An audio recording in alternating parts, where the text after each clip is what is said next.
37장 18절과 19절 말씀입니다.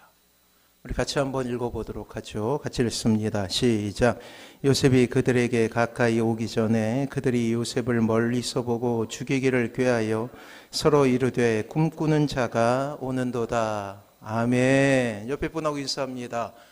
우리에게는 꿈이 있습니다. 그래요. 우리에게는 꿈이 있어요. 1880년 6월 27일 엘라바마주 터스컨비아의 아이비 그린이라는 이름의 한 농장의 저택에서 한 여자아이가 태어나게 되죠. 생후 19개월 건강하던 아이는 뜻밖의 일을 당하게 됩니다. 병원으로부터 성홍열과 뇌막염에 걸려 위와 뇌에 급성 출혈이 생기게 된 거예요. 그로 인해 이 아이는 평생 시각과 청각의 장애를 안고 살아가게 됩니다. 물론 듣지 못하니 말할 수도 없었죠. 거의 짐승과도 방불한 모습으로 살아갈 수밖에 없었어요. 세상을 향하여 자신의 마음을 닫아버린 채로 말입니다. 이 아이는 우리가 잘 아는 헬렌 켈러라는 그런 여인이에요. 이 아이에게 기적과도 같은 일이 일어나게 되는데 이 아이의 나이 7살 때 앞으로 49년간 함께할 선생님 앤 설리반을 만나게 됩니다. 짐승과 같은 삶을 살았던 그녀였지만 설리반 선생님을 만나고 그녀는 20세기의 기적이라는 칭호까지 받는 놀라운 인물이 되어 으르렁거리며 짐승의 소리만 낼 수밖에 없었던 헬렌 켈러는 처음 워터라는 말을 한마디 배우는데 무려 7년이란 긴 세월이 걸리게 됩니다. 7살 때 만났으니 14살 때 처음으로 단어 하나를 말하게 된 거예요. 이 여인은 시련의 극복의 의지로 최고 학부인 하버드 대학까지 나오게 됩니다. 그리고 히라보, 라틴어, 불어 등 이 모든 언어에 정통한 학자가 되죠. 온 세계인들에게 큰 감동을 주게 됩니다. 그리고 일평생 그녀와 같은 장애인들을 도우며 살아가게 돼요. 자, 무엇이 이렇게 헬렌 켈러의 삶을 기적으로 바꿀 수 있었을까요? 물론 그 이유는 헬렌 켈러의 가정교사 앤 설리반 때문이었죠. 놀랍게도 앤 설리반 역시 깊은 상처를 안고 살아왔던 사람이에요. 보스턴 외곽의 허름한 아동보호소에 앤이라는 소녀가 나오게 됩니다. 보호소에 오기 전에 심각한 알코올 중독자였던 아버지에게서 길러졌죠. 그녀의 엄마는 결핵을 앓다가 그녀의 나이 8살 때 일찍 세상을 떠나게 되었어요. 아빠의 학대를 당해 앤의 마음은 황폐하게 됩니다. 보호소에 함께 들어왔던 동생마저 결핵으로 죽게 된 거예요. 앤은 트라코마 바이러스 감염에 의한 질병으로 그녀의 시력은 점차 나빠지게 됩니다. 수술전 마취를 위해 그녀의 눈에 코카인을 주입하게 되는데 그것이 화근이 되어서 그녀의 시력은 더욱더 나빠지게 돼요. 거의 실명에 가까운 그러한 장애를 얻게 됩니다. 그리고 그녀의 언어는 이제 괴성이 되어서 수차례 자살을 계획하고 또 계획하게 되었어요. 결국 이 소녀는 회복 불가의 판정을 받고 정신병동 지하 독방에 수용되게 됩니다. 모두가 앤의 치료를 포기했을 때 은퇴를 앞두고 있었던 노간호사 로라가 지하 독방에 홀로 내려가 그녀에게 손을 내밀어 보는 거예요. 아, 앤에게도 손을 내밀었던 선생님 로라가 있었던 거예요. 핥히고 내동댕이 쳐지고 괴성이 독방에 울려댔지만 로라는 정신과 치료보다 매일같이 책을 들고 가서 괴상한 소리를 내는 앤에게 또박또박 글을 읽어주기 시작합니다. 그렇게 두 여인은 2년여간 시간을 독방에서 함께 보내는 거예요. 무려 2년을. 그리고 어느 날부터인가 독방 창살 안에서 앤의 괴성은 차츰 언어의 형태로 나오기 시작해요. 우리가 기억하는 20세기 최대 기적의 여성이 된 헬렌 켈러를 길러낸 앤 설리반이 다시 태어나는 순간이었어요. 제가 늘 말씀드리지만 제가 좋아하는 단어가 있어요. 그것은 바로 상처 입은 치유자라는 단어예요.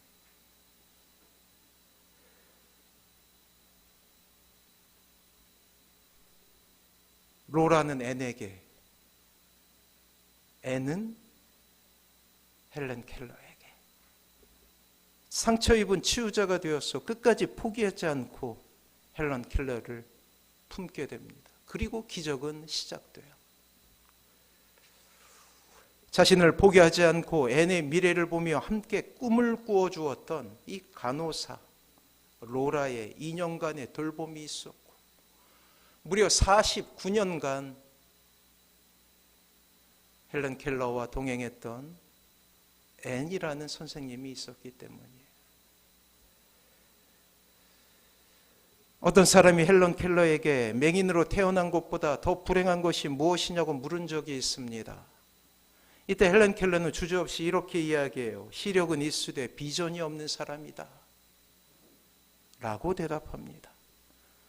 헬렌 켈러의 꿈은 그가 가지고 있었던 듣지도 못하고 보지도 못하고 말하지도 못하는 절망적인 상황을 이길 수 있게 했던 거예요. 자신만 변화될 뿐만 아니라 또한 누군가를 변화시킬 수 있었던 상처 입은 치유자가 될 수 있었던 거예요. 사랑하는 성도 여러분, 비전이란 하나님께서 주시는 상상력, 통찰력으로 미래를 보고 자신의 모든 것을 그 미래에 거는 것이라고 할 수가 있어요. 하나님의 꿈을 받아들인 사람은 비전의 눈을 가지고 살아가게 되는 거예요. 지금은 보이지 않지만 보는 것처럼 여기며 살아가는 거예요. 드디어 미래를 보게 되는 눈이 생겼을 때 이제 현재의 고난은 보이지 않습니다. 현재의 고난은 오히려 나를 성숙하게 하고 나를 자라게 하는 방편이 될 뿐이에요. 이 작은 변화가 삶을 변화시킨다는 거예요. 가정에 대한 생각에 이 작은 변화가 가정을 변화시킨다는 거예요. 사람들이 자신을 이해하지 않아도 개의치 않아요. 심지어 가족들이 모진 소리를 하여도 상관하지 않습니다. 왜요? 비전이 있기 때문이에요. 멀리 보고 있기 때문이에요. 어릴 적 저를 괴롭혔던 것은 멀미였어요. 멀미. 가까운 거리를 가도 이 멀미 때문에 고통스러웠어요. 한 가지 방법을 깨닫게 되었는데 그것은 멀리 보는 거예요. 아무리 차가 흔들려도 멀리 보니까 괜찮더라. 주어진 우리의 삶의 시간 속에 하나님의 뜻을 발견하며 그것을 기쁨으로 여기는 거예요. 삶의 처절한 고통 속에서도 이 또한 지나가리라 라는 마음으로 오늘을 기쁨으로 채워갑니다. 이것이 꿈의 힘이에요. 비전의 힘이에요. 하나님의 나라를 이루어가는 첫 시작에는 이렇게 하나님께서 주시는 거룩한 상상력으로 인하여 비전을 소유하게 되는 꿈꾸는 사람들의 눈물이 있었다라는 사실을 우리는 주목해 볼 필요가 있다라는 사실입니다. 사랑하는 성도 여러분, 성경의 인물 중 그 어떤 사람도 거저 자신의 인생을 얻은 사람이 없어요. 거저 자신의 꿈을 이룬 사람인 단 한 명도 없습니다. 오늘 성경에는 꿈으로 대면되는 한 사람이 등장하게 되죠. 그래요. 우리가 너무나 잘 아는 요셉이에요. 비전을 마음에 품은 바로 그 순간부터 요셉은 참으로 처절한 삶을 살아갈 수밖에 없게 됩니다. 다시금 우리는 요셉의 삶을 보며 비전에 대해서 생각해 보려 해요. 자, 오늘 본문은 충격을 주며 우리에게 이 말씀을 시작할 수 있도록 하죠. 18절이에요. 우리 같이 한번 읽어봅니다. 시작.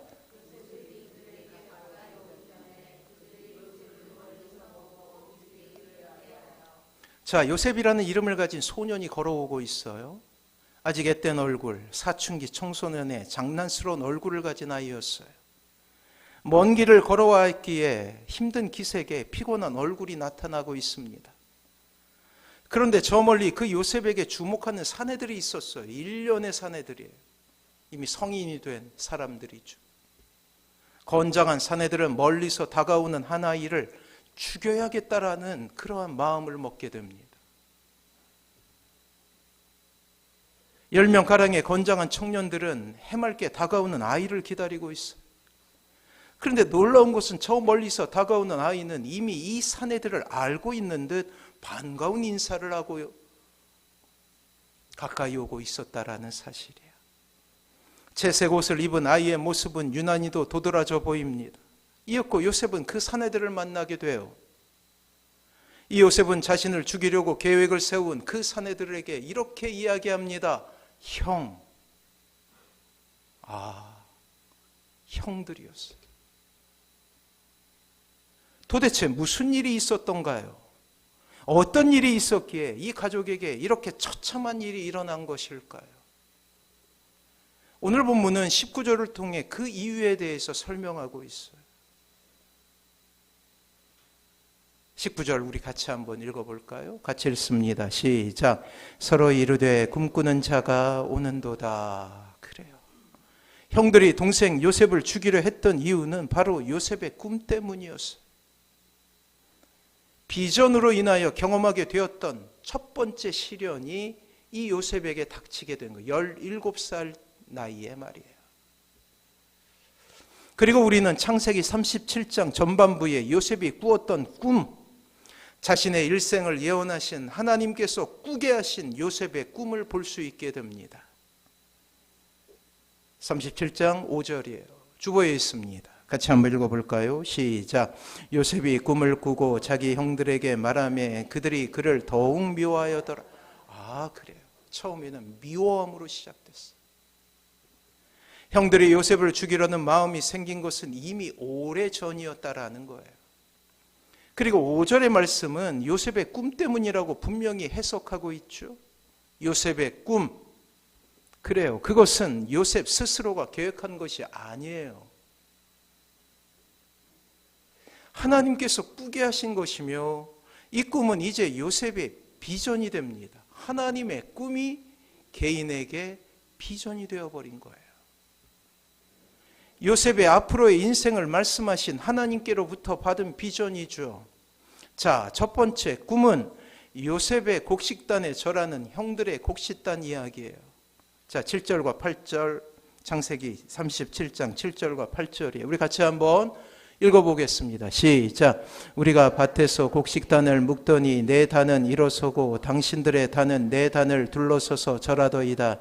그의 형들이 그에게 이르되 내가 참으로 우리의 왕이 되겠느냐, 참으로 우리를 다스리게 되겠느냐 하고 그의 꿈과 그의 말로 말미암아 그를 더욱 미워하더니. 자, 두 번째도 꿈을 꿔요. 요셉의 별들에게 절하는 해, 달, 별의 이야기입니다. 자, 창세기 37장 9절이에요. 같이 한번 읽어봅니다. 시작. 요셉이 다시 꿈을 꾸고 그의 형들에게 말하여 이르되 내가 또 꿈을 꾼즉 해와 달과 열한 별이 내게 절하더이다 하니라. 그래요. 이 당시 구약의 백성들에게 꿈은 하나님께서 자신의 계시를, 자신의 뜻을 계시하는 방법으로 여겨졌어요. 요셉은 그의 나이, 이제 우리 나이로 17살 고1의 나이에 하나님의 꿈에 사로잡힌 인생을 살아가게 됩니다. 하나님은 나이 17살 요셉에게 꿈을 보여주셨고 그 이후로도 1분 1초 이 꿈은 요셉의 머리에서 떠난 적이 없어요. 그의 인생은 모두 이 꿈을 이루어 가신 하나님의 인도하심에 대한 여정이었던 거예요. 꿈의 내용 역시 요셉을 통한 이스라엘의 구원이었죠. 요셉의 영달을 위한 하나님의 꿈이 아니었음을 우리는 나중에 모든 꿈이 이루어진 후에 발견하게 됩니다.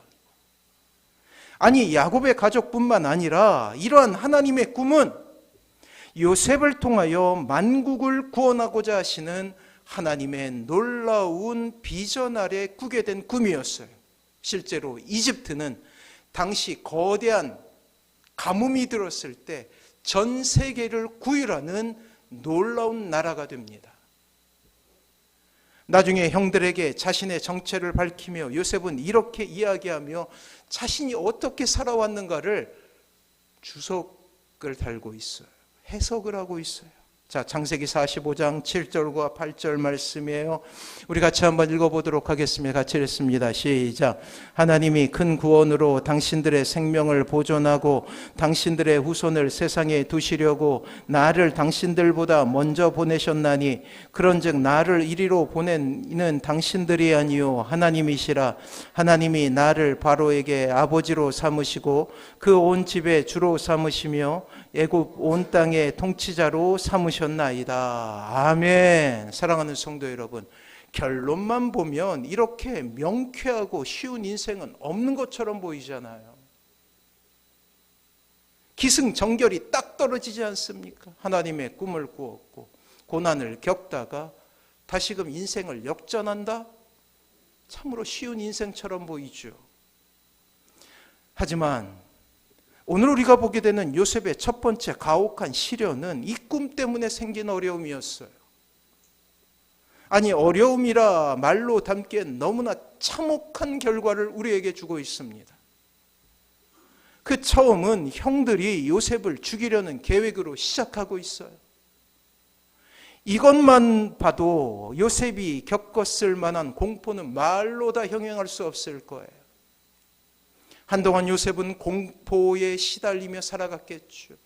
요즘 말로 하면 공황장애가 생겼을 거예요. 트라우마라는 일반적인 의학 용어로 사용되는 이 단어는 외상을 의미합니다. 외상, 트라우마. 외상을 의미해요. 다친 곳 혹은 상처를 의미하죠. 하지만 심리학에서는 다른 의미로 사용되게 되는데 정신적 외상이라고 불러요. 영구적인 정신장애를 낳는 충격을 의미합니다. 마음에도 상처가 있을 수 있다는 거예요. 상처라 불리우는 절망입니다. 외상은 꼬매고 치료를 잘하고 소독을 반복하게 되면 어느 정도 아물게 되죠. 그런데 정신에 입은 상처들은 참으로 인생 전체를 수렁에 넣을 만한 위력을 가진 것도 있어요. 이것은 믿는 신자에게도 항구적일 수는 없지만 신앙에 있어서도 심각한 위험을 초래하는 아픔입니다. 그래서 신앙의 단계에 있어서 다시금 그 다음 단계로 넘어가지 못하게 할 때 추적해 보면 반드시 상처가 있어요. 아버지에 대한 상처, 어머니에 대한 상처, 꿈에 대한 상처, 가정에 대한 상처들이 있어요.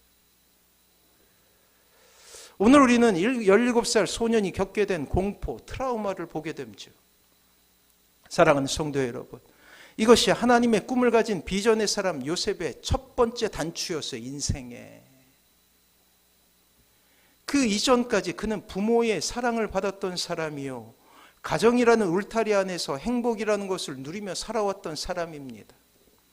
허나 그에게 그 비전의 첫 번째 발걸음은 트라우마가 되어서 돌아왔어요.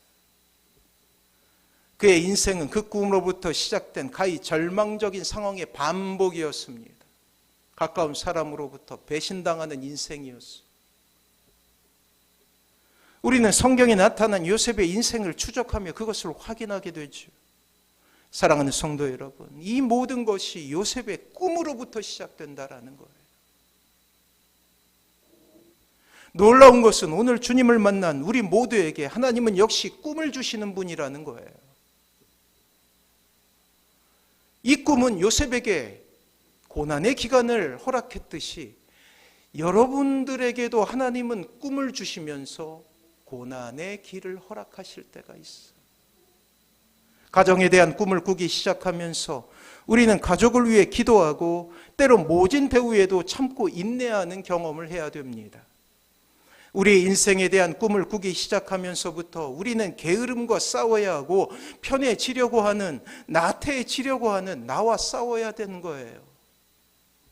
교회에 대한 꿈, 하나님에 대한 꿈을 꾸기 시작하면서부터 구체적인 고난 가운데 노예하며 때로 섬김과 봉사로 전혀 다른 인생을 살아가게 되는 것이 있죠.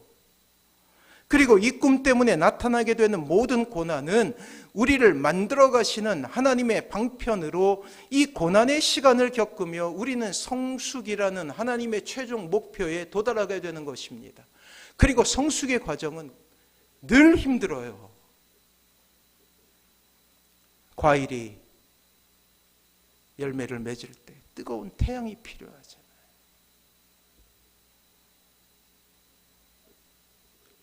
그래요. 그 과정은 하나님의 시간입니다. 분명 하나님은 우리를 그분의 전지전능하심으로 우리의 삶을 기적이라는 것으로 수놓아 모든 사람들이 하나님을 알게 하실 수 있는 분이에요. 생각해 보십시오. 여러분들이 모세와 같이 홍해를 가르고 바위를 치면 물이 솟아나며 여러분들이 손을 들어 기도하면 전쟁이 승리로 변한다면 어떻겠습니까? 주위 사람들은 너무나 신기하며 여러분들을 높이게 되겠죠. 그리고 여러분들이 하나님의 사람임을 인정하게 될 것입니다. 하나님은 그러나 과정을 사랑하시는 분이에요. 답답하지만 우리를 참아주시고 모난 부분이 둥글게 될 때 그렇게 시간은 걸리지만 조금씩 우리를 고쳐서 하나님의 일을 이루어 가시는 하나님의 방법을 우리는 이해할 필요가 있다고요. 그 과정의 시간이 때로 우리에게 좌절일 수도 있습니다. 모든 것을 포기해야 하는가라는 자조적인 물음에 괴로움을 당할 수 있어요. 우리의 육신은 피폐해지며 마치 하나님이 안 계신 것처럼 여겨지는 세월을 지날 수도 있다라는 거예요. 사랑하는 성도 여러분, 사랑하는 사람들의 독감 평가에 좌절의 눈물을 삼킬 수도 있음을 우리는 경험해 봐서 알지 않습니까? 다른 사람과 비교하여 너무나 턱없이 부족한 자신의 모습을 볼 때도 있어요. 과연 하나님께서 나를 사랑하시는 것이 맞는가라는 근원적인 괴로움 속에 거할 수도 있습니다. 열등감이라는 이 녀석은 늘 우리에게 절망을 주지요. 실패라는 시간은 늘 우리에게 고통을 주게 됩니다. 이렇게 우리의 인생 가운데 꿈으로 인하여 구체적인 어려움을 찾아오게 될 때 신자를 유혹하는 것이 있는데 이 악한 영이 이렇게 여러분들을 유혹합니다. 포기라는 것으로 말이에요. 사단은 줄곧 이 포기라는 단어를 통해 꿈을 가진 사람들을 무너뜨려 왔어요. 포기라는 단어는 결코 하나님의 단어일 수가 없습니다. 그리고 포기라는 단어는 하나님에게 등지는 배도의 모습으로 나타나게 되지요. 하나님께 상처를 받게 되는 거예요. 그 증상은 바로 이것입니다. 자신을 더 이상 사랑하지 않는 것으로 나타나게 된다라는 거예요. 자신에 대해 열등감과 혐오와 비하의 마음을 품게 되는 것이죠. 사랑하는 성도 여러분, 변함없는 진리는 하나님께서 여러분들을 사랑하신다는 것이에요. 이것을 믿으시기 바랍니다. 하지만 포기라는 단어가 지배하는 인생은 자신을 저주하며 아무것도 할 수 없다는 무기력으로 사로잡힌 인생이에요. 이것은 하나님이 없는 사람의 전형적인 특징입니다. 또한 사단은 신자에게 이러한 무기력한 마음을 주기 위해서 최선을 다하고 있다고요. 다시 한번 말씀드립니다. 포기는 하나님의 단어가 아니에요. 비록 우리는 연약하고 부족합니다. 아무리 봐도 우리 스스로 이 세상을 살아가면 결국 실패일 수밖에 없게 보이겠죠. 하지만 여러분이 누구예요? 전지전능하신 하나님의 사랑을 입은 사람 아닙니까? 여러분의 값어치는 십자가예요. 나를 위해 누군가 죽으셨다고요. 그것도 십자가에 달려. 세상을 그 발 아래 두시고 세상을 운행하시는 하나님을 아버지라 부르지 않습니까? 때문에 나를 볼 땐 좌절할 수밖에 없지만 하나님으로 인하여는 결코 좌절할 수 없는 사람이라는 것이죠. 세상에 제일 무서운 사람은 하나님께 붙어있는 사람이기 때문이에요. 뛰는 사람 위에 나는 사람이 있다라는 속담이 있죠. 본디의 뜻은 뽐내는 이들에게는 반드시 더 뛰어난 사람이 있다라는 뜻이에요. 까불지 말라라는 그 뜻이죠.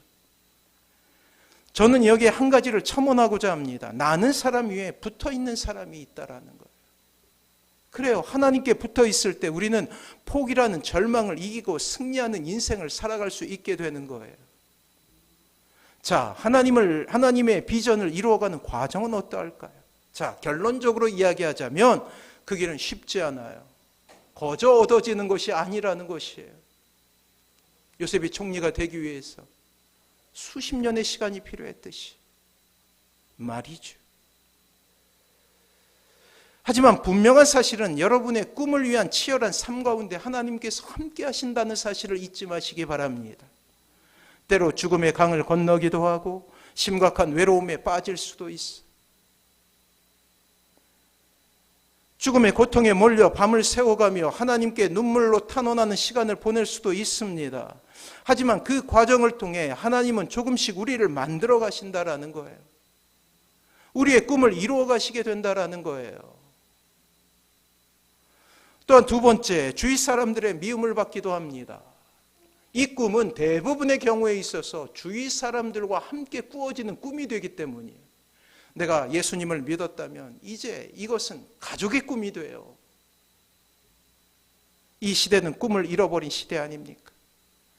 이러한 시대에 하나님의 꿈을 가지고 살아가는 것은 결코 쉽지 않아요. 꿈을 가지고 살아가는 것 자체가 세상에서는 이상한 것이 되어버렸기 때문이에요. 하나님을 믿는다는 이유 하나로 혹 가장 가까운 가족들에게 멸시를 당할 수도 있습니다. 하나님의 꿈을 가졌다는 이유로 사람들의 따돌림을 받기도 하죠. 사랑하는 성도 여러분, 혹시 하나님의 꿈 때문에 고난을 당하고 있습니까?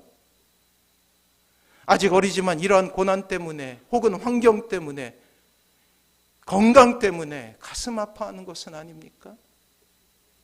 언제 이러한 꿈이 이루어지는가라는 기다림의 시간으로 고통당하고 있는 것은 아닙니까?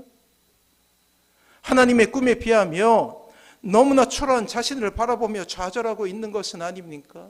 열등감이 여러분들을 해치고 있는 것은 아니에요? 혹은 아직 비전 혹은 꿈을 발견하지 못해 마음이 괴로운 것은 아닙니까? 다른 친구들과 아니면 형제끼리 자매끼리 비교당하며 좌절함을 느끼고 있는 것은 아닙니까? 그것 때문에 너무나 주눅들어 꿈조차 비전조차 가질 엄두도 내지 못하는 것은 아닙니까? 요셉이 너무나 큰 고통 속에서도 이길 수 있었던 것은 그를 붙드시는 분이 있었기 때문이에요. 우리는 붙어 있어야 합니다. 하나님께 붙어 있어야 되는 거예요.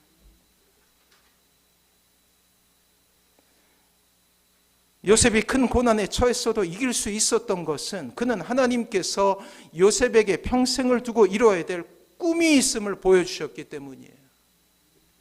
꿈으로 인하여 고통을 당했지만 그 꿈으로 인하여 요셉은 살아갈 수 있었던 거예요. 사랑하는 성도 여러분, 신자는 꿈 때문에 살아가는 사람이에요. 다시 한번 말씀드립니다. 꿈으로 인하여 고통을 당하지만 요셉은 꿈으로 인하여 살아갈 수 있었던 사람이에요.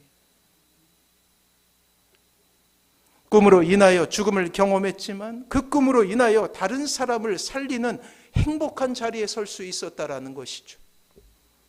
요셉을 보고 형들이 내뱉은 첫 마디가 무엇이었어요? 서로 이르되 꿈꾸는 자가 오는도다. 요셉은 이것 때문에 힘들었지만 또 이러한 꿈 때문에 살 수 있었고, 그리고 결국 그 꿈을 이루어 이스라엘을 구하고 만국을 구하는 놀라운 일을 하게 되는 거예요. 요셉은 고통 속에서 하나님을 의지하는 법을 배워갑니다. 하나님을 의지하며 꿈이 이루어가고 있음을 발견하게 됩니다. 수십 년이 걸렸지만 결론은 우리가 꿈을 이루어가는 것이 아니라 하나님 편에 설 때 꿈은 이루어지는 거예요. 창세기 39장 2절과 3절에 이러한 말씀이 있어요. 여호와께서 요셉과 함께 하심으로 그가 형통한 자가 돼요. 형통. successful이라고 영어에서는 이야기해요. 성공했다는 거예요. 이어령 교수의 새해를 여는 기도문 중에 일부분입니다. 평생을 하나님을 거부하며 살아왔던 석학이에요. 그의 딸이 이혼을 하고 그리고 병에 걸려요. 암에 걸려요. 암에 걸리고 나서 드디어 딸을 이해합니다. 암에 걸렸지만 좌절하지 않고 주위 사람들을 향한 그러한 사랑을 보이는 이 딸을 통해서 늦지막한 나이에 하나님을 알게 되죠. 그리고 그가 이렇게 기도합니다. 한번 들어보세요. 새해를 여는 기도문. 벼랑 끝에서 새해를 맞습니다. 덕담 대신 날개를 주소서. 어떻게 여기까지 온 사람들입니까? 싸움밖에 모르는 정치인들에게는 비둘기의 날개를 주시고 살기에 지친 서민에게는 독수리의 날개를 주십시오. 주눅 들린 기업인들에게는 갈매기의 비행을 가르쳐 주시고 진흙바닥의 지식인들에게는 구름보다 높이 나는 종달새의 날개를 보여주소서. 날개 하소서. 뒤처진 자들에게는 제비의 날개를, 설빔을 입지 못한 사람에게는 공작의 날개를, 홀로 사는 노인에게는 학과 같은 날개를 주소서. 그리고 남남처럼 멀어져가는 가족에게는 원앙새의 깃털을 내려 주소서. 아멘. 여러분들에게 결핍이 있습니까? 여러분들에게 어려움이 있습니까? 여러분들에게 상처가 있습니까? 아픔이 있습니까? 건강에 위협이 있습니까? 그것은 또 다른 날개를 주시는 하나님의 계획임을 기억하시기 바랍니다. 우리에게 지금 필요한 것은 마음 없이 전해지는 말로의 위로가 아니라 날개예요. 날개. 창공을 나르는, 높은 창공을 날 수 있는 비전의 날개입니다. 이 연약한 교회에 위해 필요한 것도 날개이죠. 빈자리가 채워지고 하나님의 나라를 위한 사람들이 모여서 열심을 내는 거예요.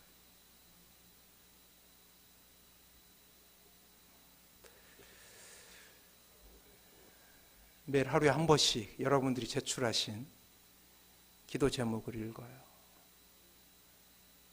그리고 기도하죠. 안 내신 분은 꼭 내셔야 합니다. 그 저의 마음을 사로잡은 기도가 있어요. 어떤 아버지의 기도예요. 어떤 아버지의 기도.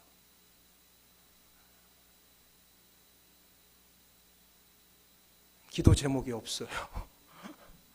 근데 거기에 전도 대상자들이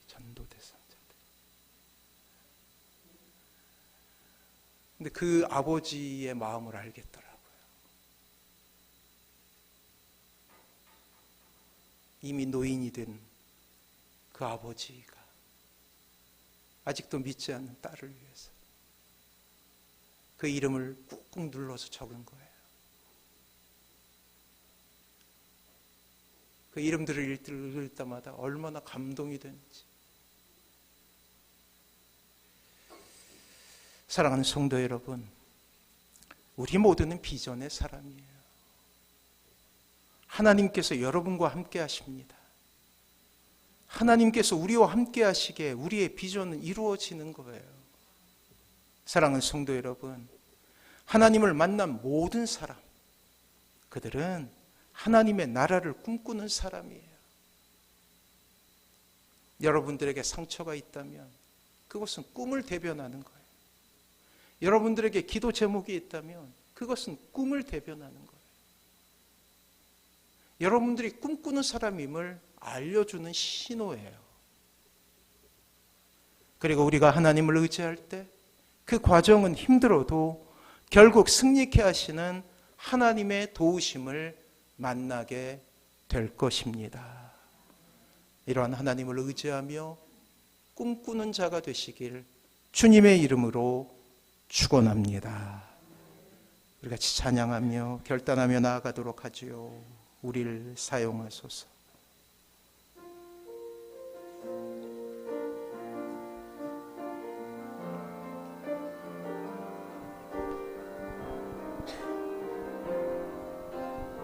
우리에겐 소원이 하나 있네. 우리에겐 소원이 하나 있네. 주님 다시 오실 그날까지 우리 가슴에 새긴 주의 십자가 사랑, 나의 교회를 사랑케 하네. 주의 교회를 향한 우리 마음, 희망과 포기와 가난과 고난, 하물며 죽음조차 우릴 막을 수 없네. 우리 교회는 이 땅의 희망. 교회를 교회 되게, 예배를 예배 되게 우릴 사용하소서. 진정한 부흥의 날 오늘 임하도록 우릴 사용하소서.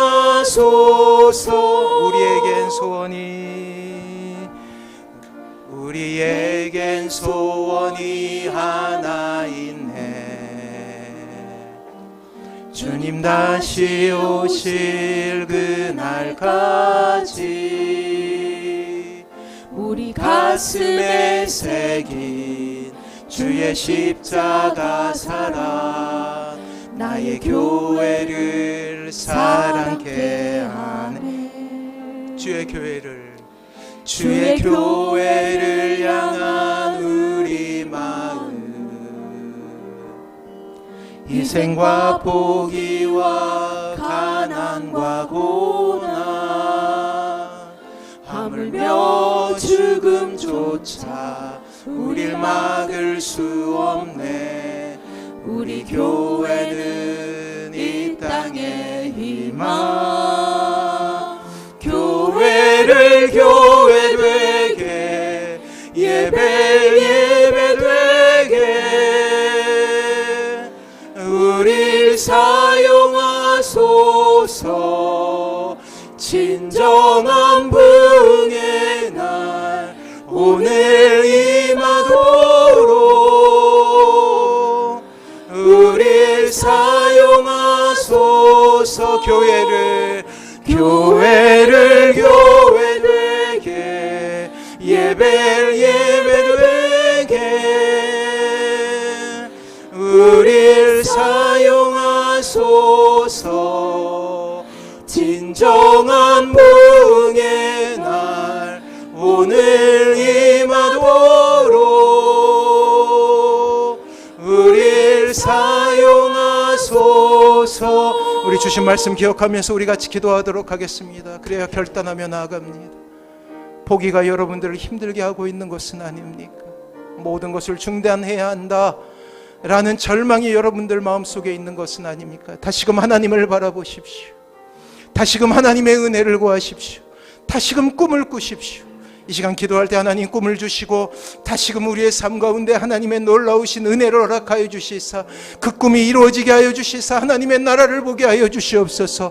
우리의 가정 가운데, 우리의 교회 가운데, 상처 입은 이 민족 가운데 하나님의 꿈이 이루어지게 하여 주시옵소서. 우리 같이 결단하며 주여 한번 부르고 같이 기도합니다.